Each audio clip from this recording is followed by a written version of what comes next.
한 주간 동안 평안하셨습니까? 세상 가운데에서 또 믿는 자로서 이 모양 저 모양으로 또 힘든 삶 속에서도 온전히 하나님만을 바라보며 사셨던 우리 모든 교우들에게 하나님의 위로와 평강이 함께 하시기를 축원합니다. 지난 한 주간 지난 주일 광고 드렸던 대로 제가 월요일 화요일 날 차세대 목회자 컨퍼런스라고 하는 곳 우리 수영로 교회에서 했던 그곳에 이렇게 다녀왔습니다.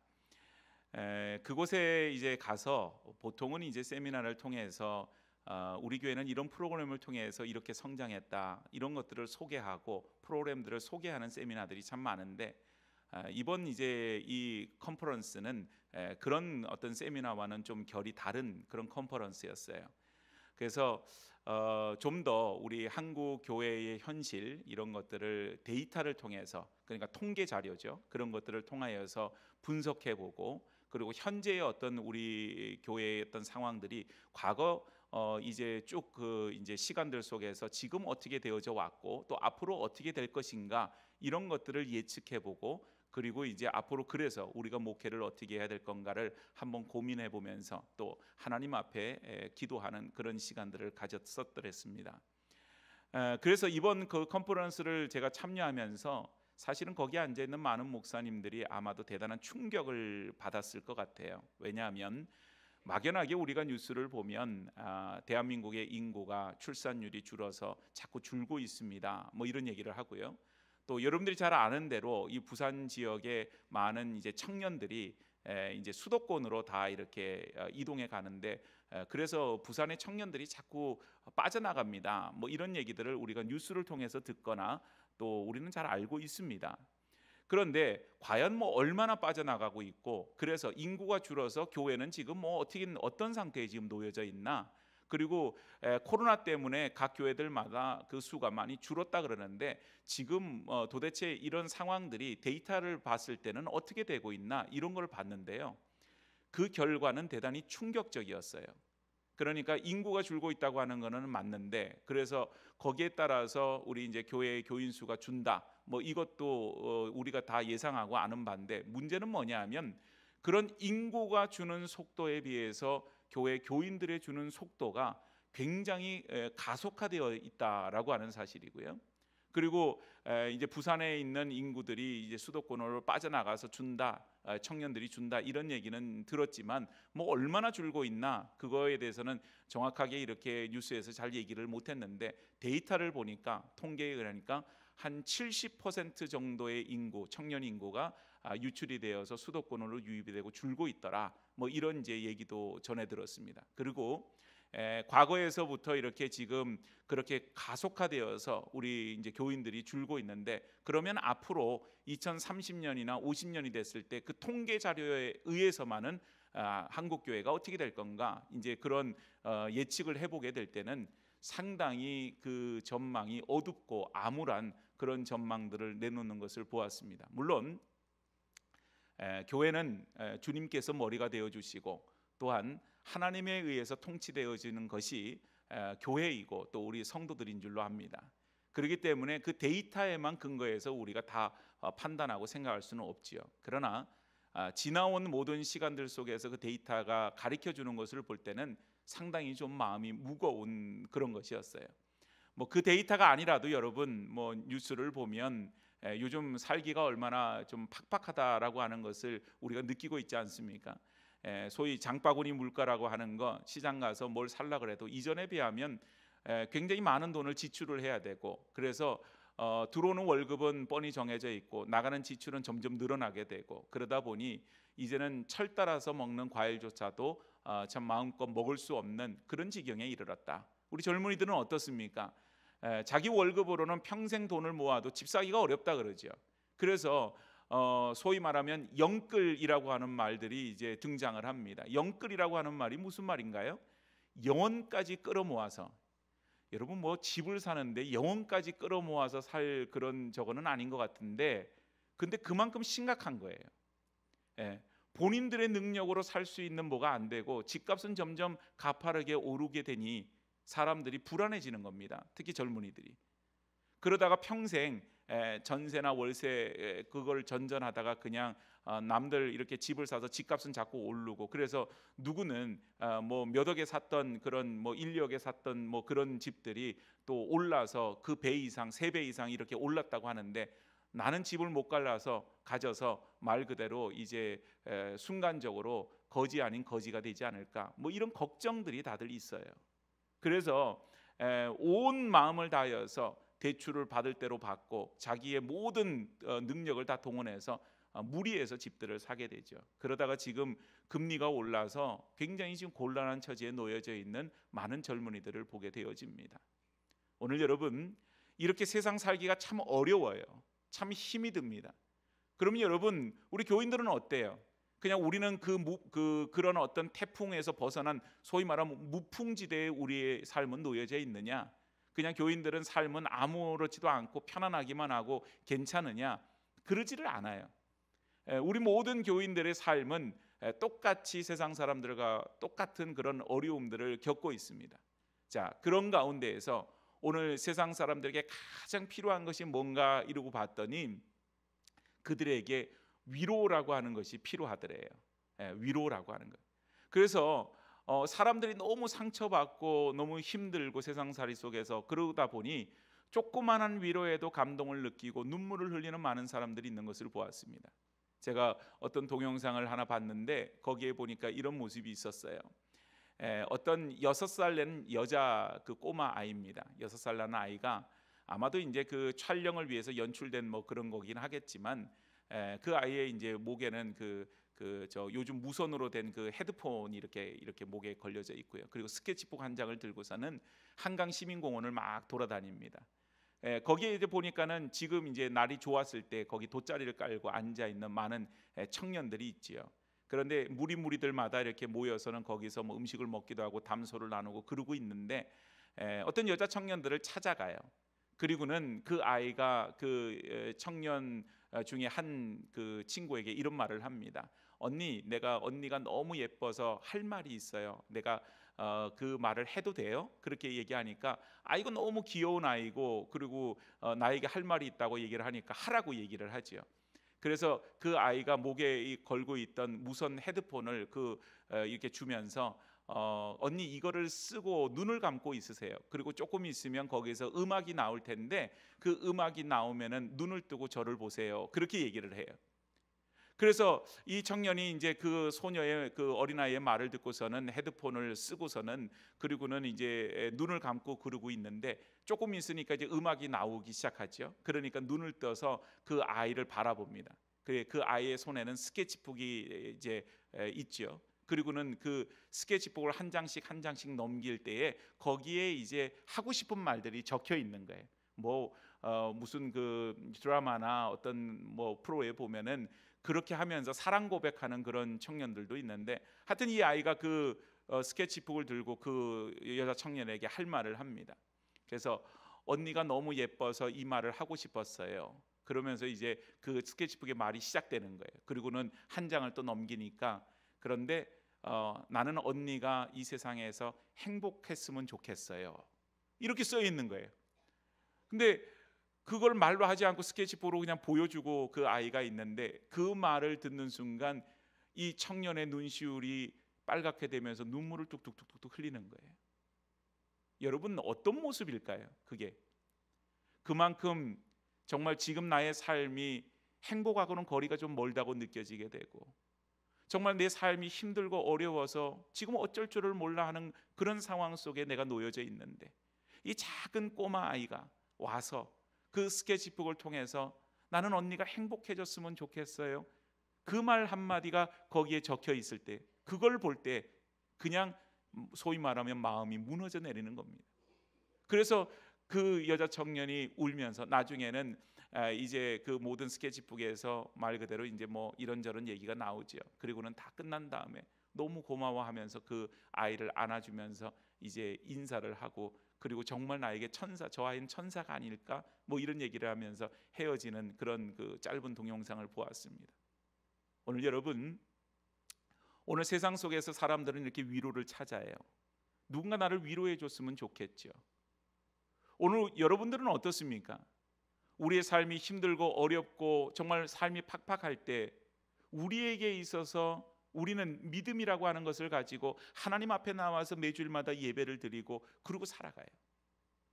우리의 삶에 분명히 우리는 위로자를 만났습니다. 그렇지요? 우리의 삶의 위로자가 되시는 분은 한 분밖에 없어요. 그분은 바로 하나님이십니다.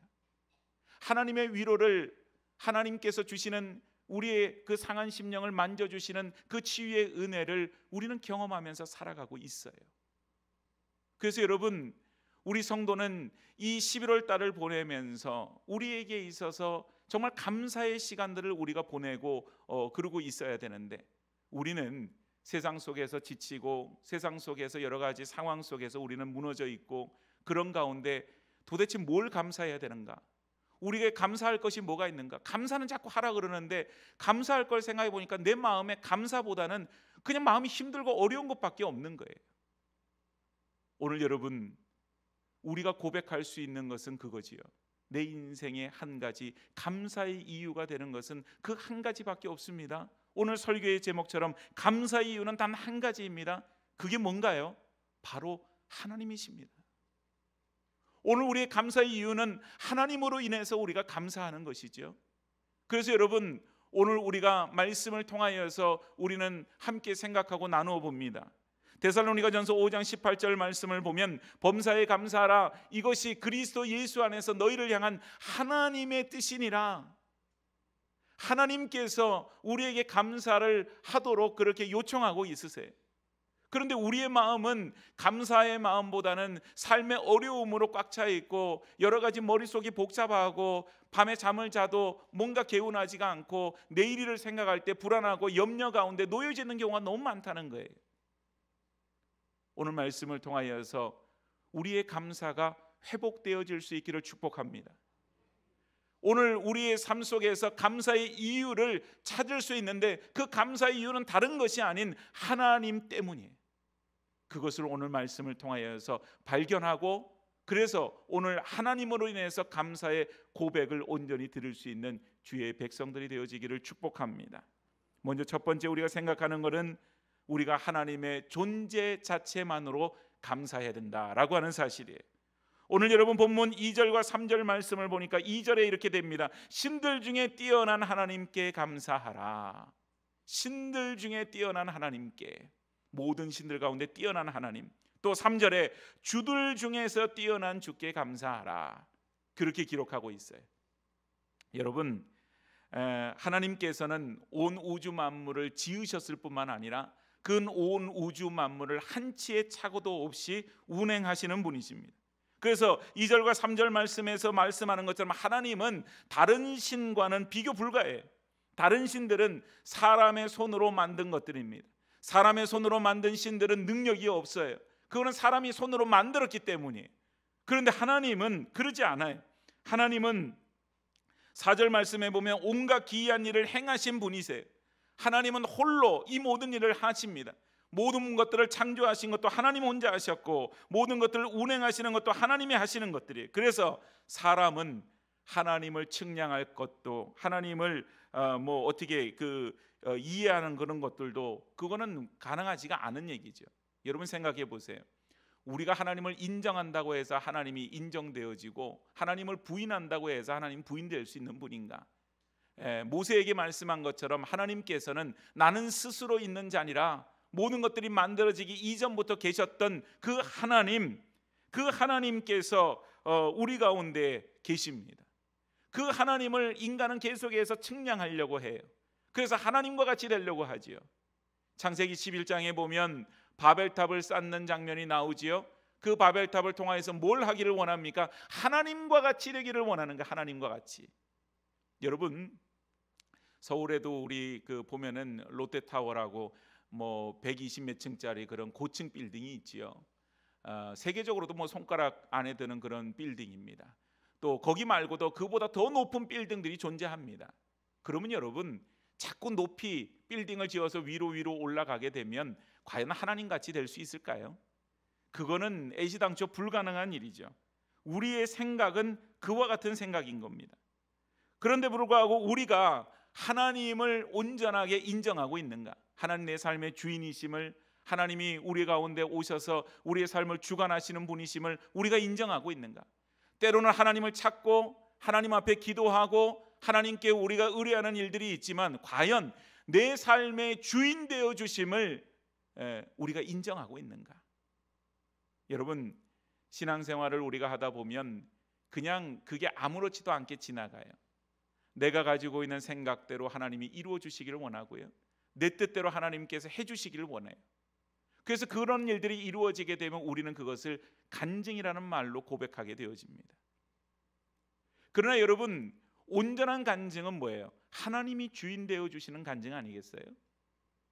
우리의 삶이 주객이 바뀌면 안 됩니다. 우리의 주인은 하나님이시고 우리는 그 말씀 앞에서 순종할 따름이에요. 그런데 거꾸로 우리가 주인 노릇하고 하나님은 보조적인 역할로 우리가 생각하는 대로 이루어주고 도와주는 분으로 우리가 그렇게만 고백하고 우리가 생각한다면 이건 뭔가 좀 바뀐 것이죠. 우리 교우들 가운데에도 뭐 반려견을 키우는 분들이 많이 있지만 가끔 보면 그런 일들이 있더라고요. 강아지가 너무 이뻐서 키우는데요, 이 강아지가 자기 분수를 모르는 거예요. 그래서 지가 주인인 줄 알아요. 그래서 지가 하고 싶은 대로 주인이 해주기를 바래요. 그래서 마음에 안 들면 어때요? 으르렁거리기도 하고 짖기도 하고요, 심지어는 막 주인을 막 물어요. 그런데 그 주인이 어떻게 하느냐 하면은 그것을 제지하지 않고 오히려 그 강아지 앞에서 막 무서워서 떨어요. 그리고는 강아지 비율을 막 맞추면서 살아요. 여러분, 이런 모습을 보면 이게 정상적인 모습은 아니라고 생각이 되어지죠. 분명히 이상한 모습입니다. 누가 주인이고 누가 그 말을 들어야 되는 존재인가? 오늘 여러분, 우리가 하나님을 섬기는 우리의 태도가 그와 같을 때가 있다고 하는 사실이에요. 그래서 여러분, 우리는 하나님이 주인 되심을 인정하고 우리의 삶을 온전히 맡겨드려야만 합니다. 어떤 사람은 이렇게 말해요. 하나님을 만들고 종교를 믿는 것은 인간의 나약함 때문이다. 우리가 하나님 만들 수도 없는데 믿지 않는 사람들이 그렇게 말하는 거예요. 하나님 만들고 종교를 믿는 것, 사람이 나약해서 그런 거야, 이렇게 말을 하는 사람이 있다는 거죠.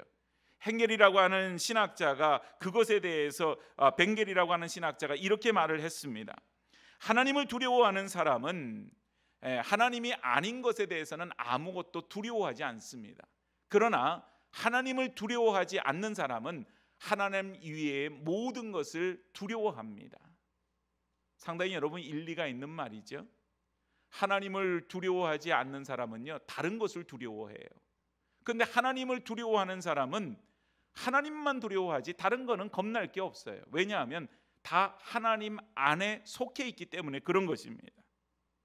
오늘 우리는 하나님의 인정하는 삶을 살고 하나님만을 바라보는 삶을 살아가게 되면 하나님이 내 삶을 이끄시고 내 삶을 통치하시고 그 가운데 참된 행복과 기쁨과 만족을 더하여 주실 줄로 믿습니다. 오늘 여러분, 이 세상에 하나님이 계시지 않는다면이라고 하는 가정을 한번 생각해 보세요. 끔찍하지 않으십니까?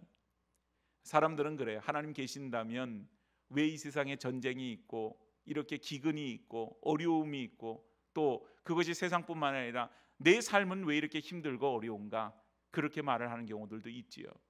그런데 여러분, 하나님이 계시기 때문에 그나마 이 정도로 이 모든 것들이 돌아가는 겁니다. 이 모든 것들 가운데 문제가 생기는 것은 사람의 죄악 때문이지 하나님 그렇게 하신 게 아니에요. 그나마 하나님께서 이 세상을 돌보시고 우리의 삶을 붙들어 주시기에 우리의 삶이 지금 이 순간 여기에 있어요. 오늘 여러분, 우리 가운데 여전히 하나님의 말씀이 있음을 감사하십니까? 우리 안에 여전히 하나님께서 역사하시고 통치하심을 우리가 감사하고 있습니까? 하나님으로 인하여서 우리가 감사할 수 있는 것은 너무 많이 있어요. 그래서 여러분, 감사의 이유와 조건은요, 다른 어떤 환경적인 것이나 우리의 조건적인 것이나 우리의 상황적인 것에서 찾지 않아요. 내가 병에 걸렸는데 병이 나아서 감사합니다. 물론 감사한 일입니다. 하나님, 그러나 하나님께서 낫게 하여 주셨기 때문에 그 병을 낫게 해주신 하나님 때문에 감사한 거죠, 따지고 보면. 그래서 우리의 고백은 그저 하나님 존재 자체만으로 감사할 수 있어야 된다라고 하는 사실이에요.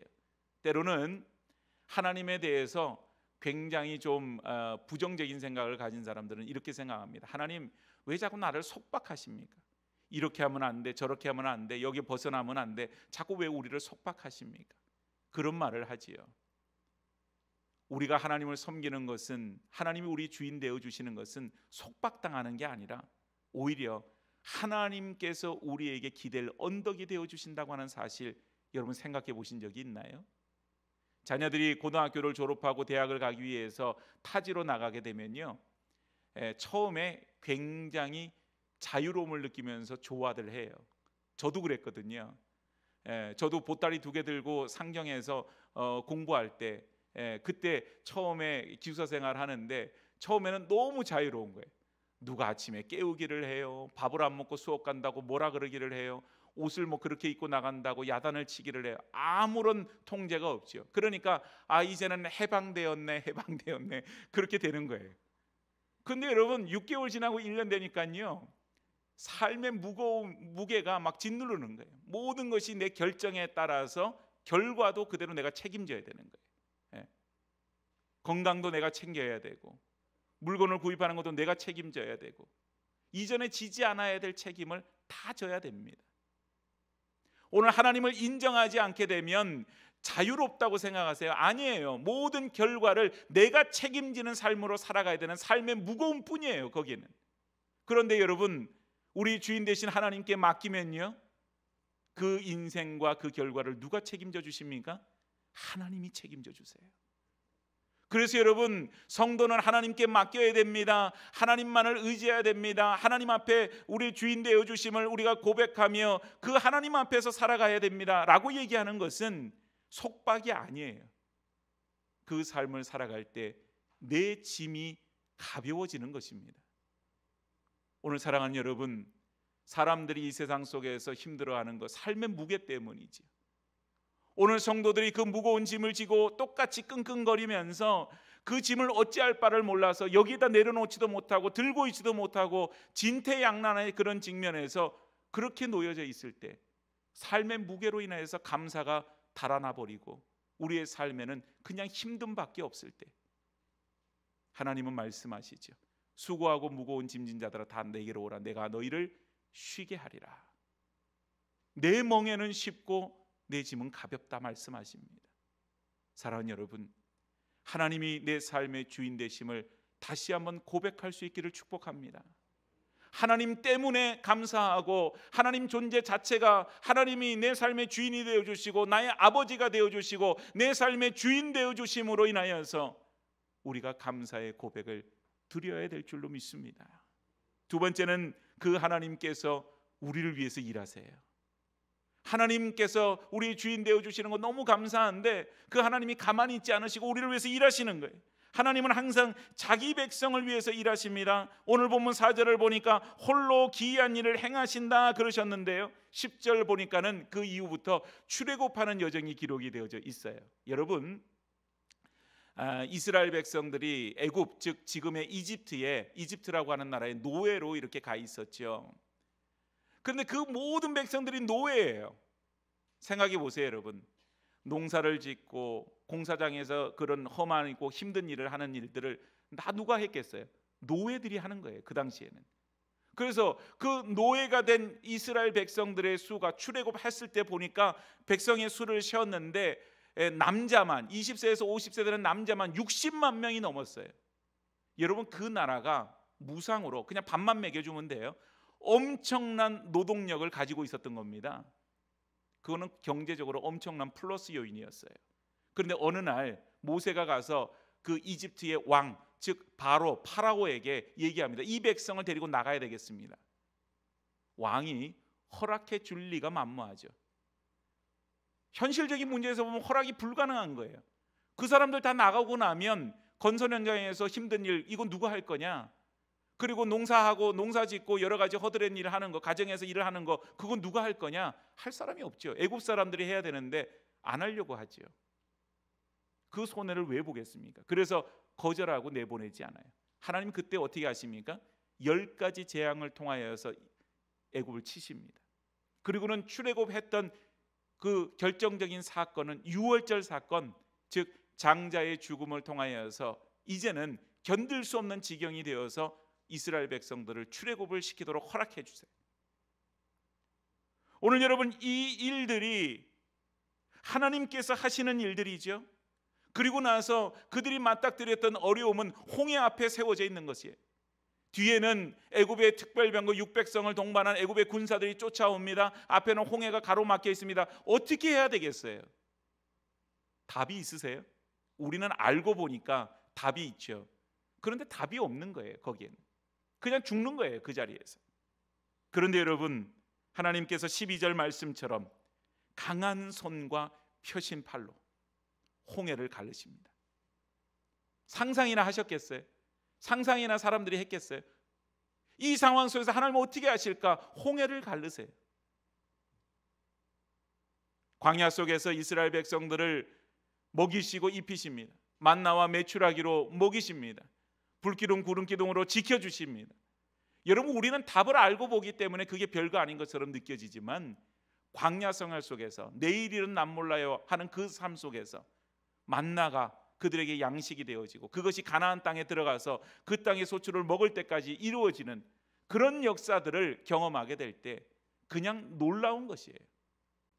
그 하나님께서는 그 백성들, 이스라엘 백성들, 하나님의 자녀들을 위하여서 그 일들을 끊임없이 하시는 것을 보게 되어집니다. 오늘 여러분, 우리가 못하는 일도 하나님 하시지 않습니까? 하나님께서는 정말 아무 일도 하지 않는 그런 분이 아닌, 하나님은 지금도 살아서 역사하여 주시는 분인 줄로 믿습니다. 그 하나님께서 다른 사람이 아닌 애굽의 군사들을 위한 것이 아닌 하나님의 자녀인 저와 여러분들을 위하여서 지금도 일하고 계시는 줄로 믿습니다. 오늘 여러분, 이 일은 너무나도 특별한 일이에요. 우리는 그 순간에도 이스라엘 백성들처럼 두려워하고 불안해합니다. 그 일들 앞에서 어쩔 줄을 몰라 해요.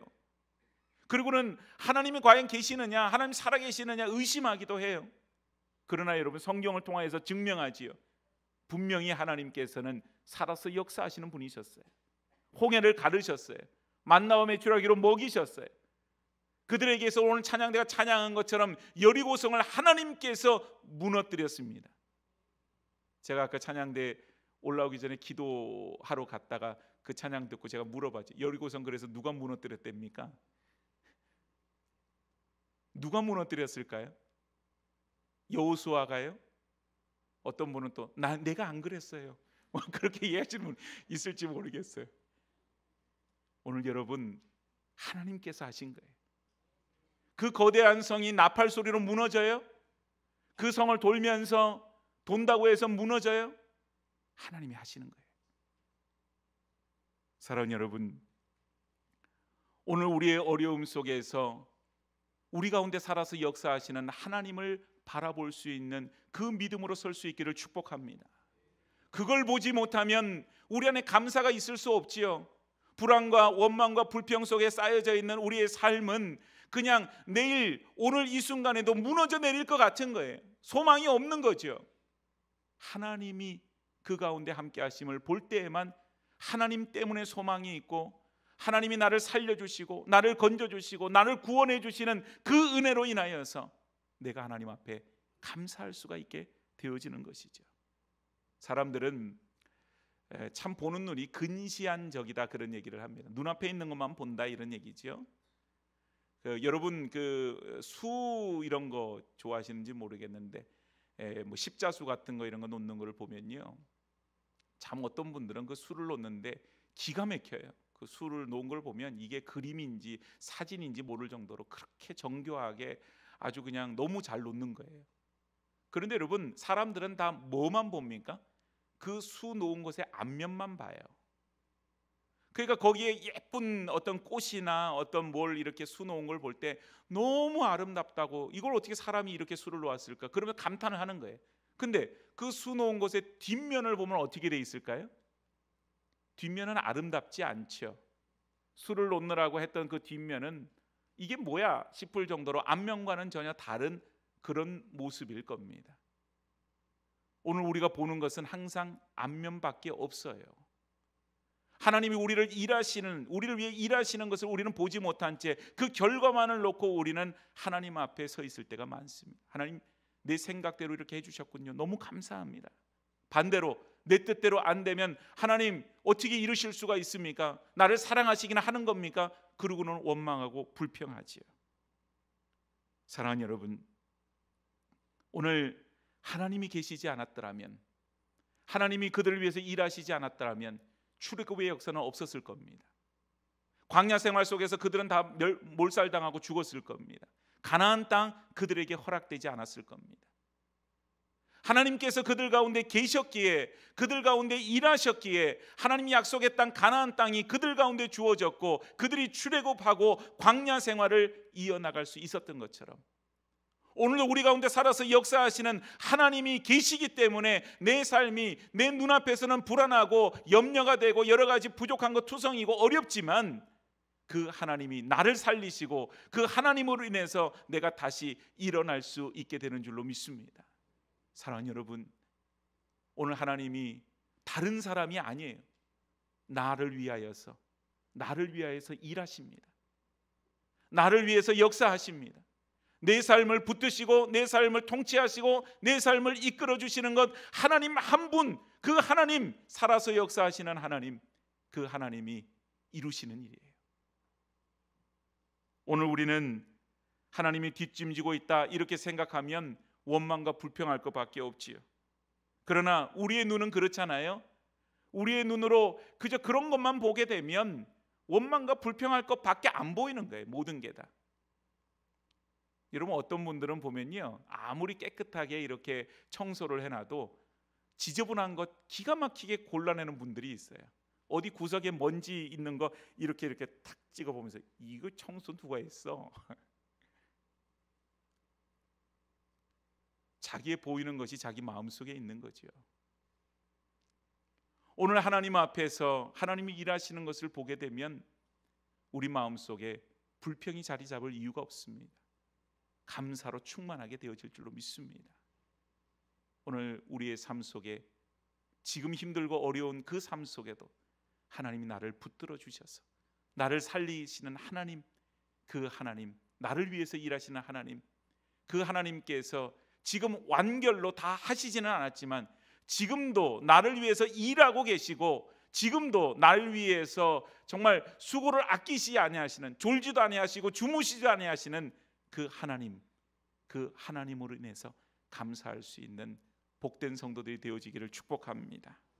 마지막 세 번째는요, 하나님의 인자하심을 감사합니다. 우리 성도들이 아까 우리 성경 시편 136편 1절부터 끝절까지 읽을 때 함께 읽었던 말씀이 뭐예요?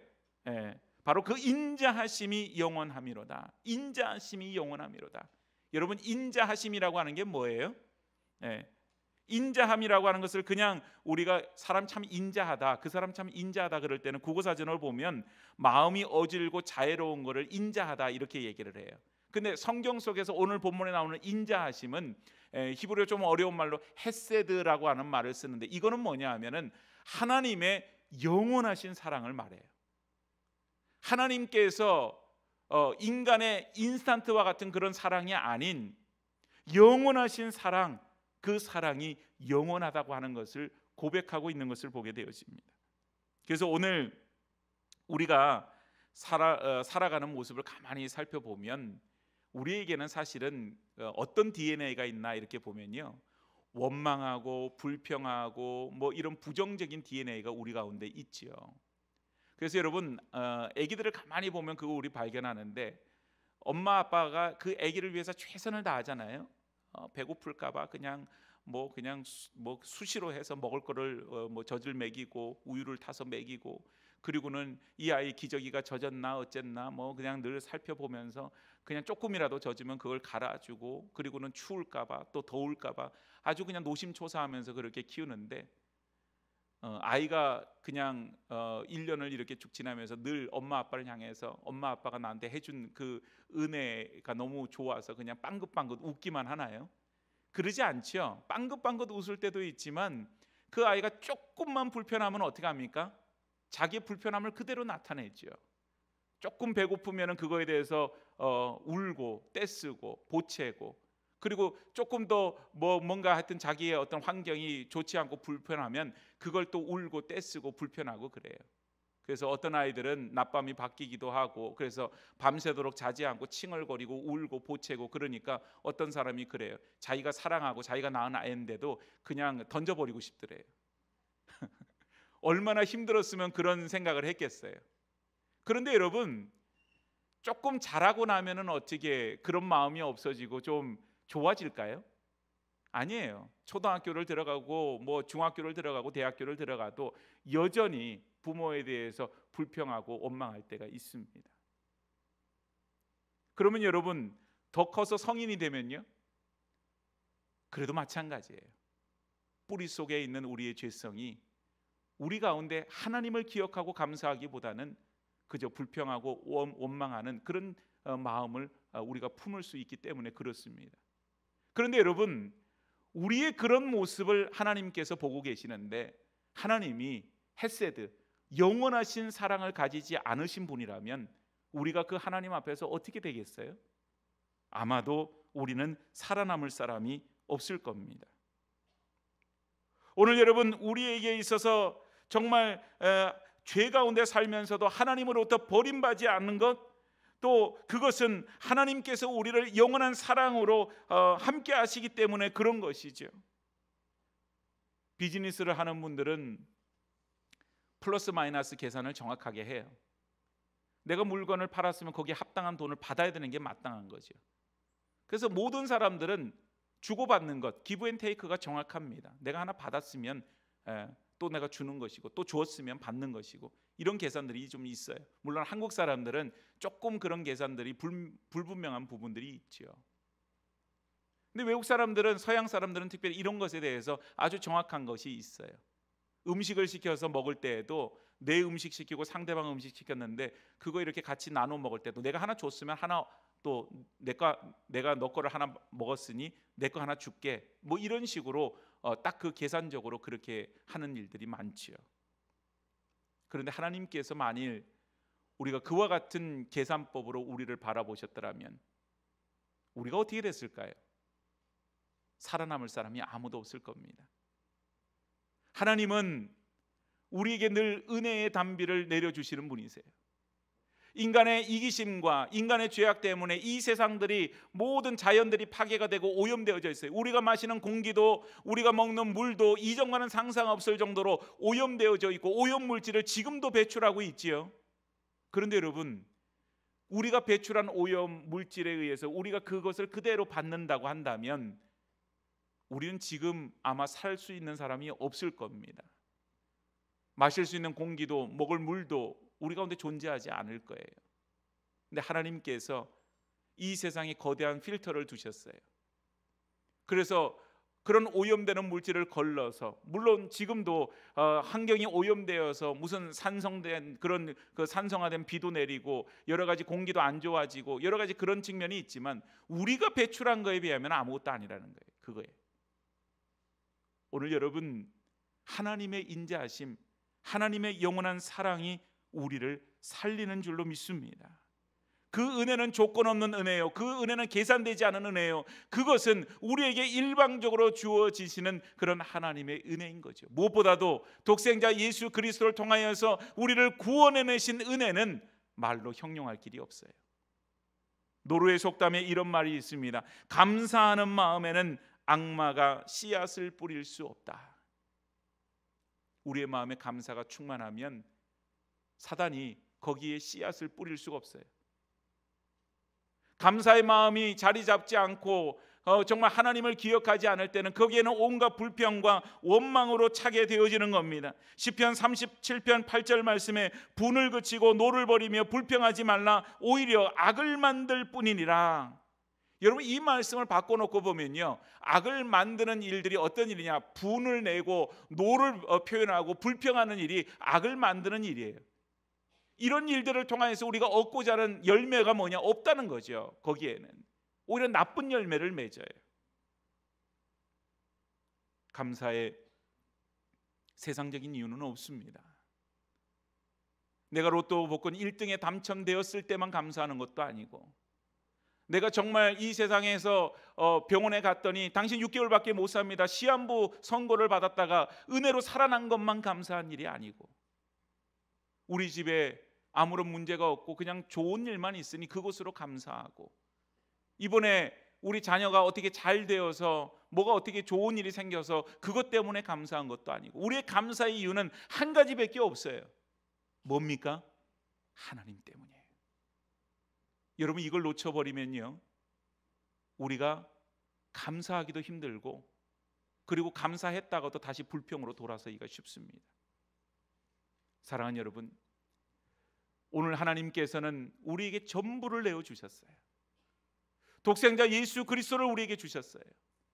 죄로 인해서 죽을 수밖에 없는 우리들을 예수님이 십자가에 달려 피 흘리심으로 우리를 구원하여 주셨습니다. 그 은혜를 우리가 기억하게 될 때, 하나님, 우리가 아까 찬송 부르는 것처럼 무화과 나무에 열매가 없고 밭에 소출이 없고 외양간에 송아지가 없어도 나는 하나님 때문에 감사합니다. 하나님으로 인해서 감사하며 살아갈 수 있습니다. 그 고백할 수 있는 것이죠.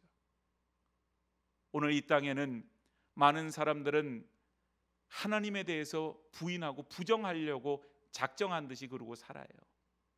하나님 얘기만 하면 벌써 귀를 막고 듣지를 않습니다. 예수님 얘기만 하면 귀를 막고 듣지 않아요. 참 마음이 안타깝죠. 오늘 우리의 소망은 하나님께 있습니다. 예수님께 있습니다. 우리의 감사도 하나님께 있습니다. 예수님께 있습니다. 우리가 살아갈 이유도 하나님 때문에, 예수님 때문에, 우리가 이 자리에 지금 있는 것도 하나님 때문에, 예수님 때문에, 우리의 모든 삶의 이유는 한 가지밖에 없어요. 하나님 때문에, 예수님 때문에. 사랑하는 여러분, 이제 겨울이 되면 더 살기가 좀 팍팍해지고 여러 가지 날씨도 추운데 힘들고 어려우시죠. 그 속에서도 하나님 때문에, 예수님 때문에 내 인생을 감사로 채워서 우리의 심령에 악한 사단이 틈타지 못하고 오직 감사로만 충만하여서 감사로 살아가는 복된 인생 여정이 되어지기를 주의 이름으로 축복합니다.